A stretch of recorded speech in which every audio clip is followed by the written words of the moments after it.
Hello all, welcome to my channel Learning Oasis. So in today's video, we are going to see how to insert a blank row or certain number of blank rows after each row that contains a data.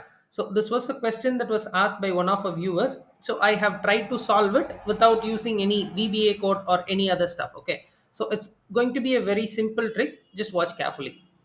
So this is the data I have. So I have 10 different rows which has data. So the requirement is that after each row I need to insert either one blank row or multiple blank rows based on whatever our requirement is. Okay, so let's see how to do it. For instance, if you want to do it manually, you can do it.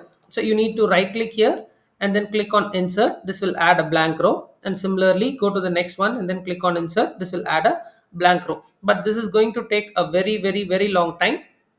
So again, even if it is like 10 rows, probably you can do that. But what if you have like 1000 or 2000 entries? This is not at all going to be possible. So instead you can follow this simple trick. Okay, so all I'm going to do is just I'm going to copy the serial number and I'm going to paste it in a separate column. Okay, for instance, if I need one blank row after every row that has data, I need to paste it once again. For instance, I need two blank rows, I'll paste it another time.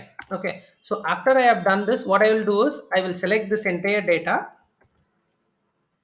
and then all I will do is sort smallest to largest. So you need to click on expand the selection and then click OK, and then all you need to do is just clear this off.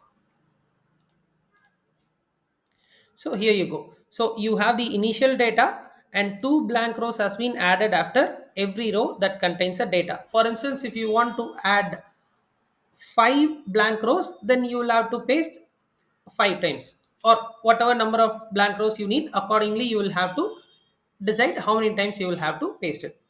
So if you see, for the entire data, you have two blank rows added between each row that has a data. I hope this video was helpful. Thank you all.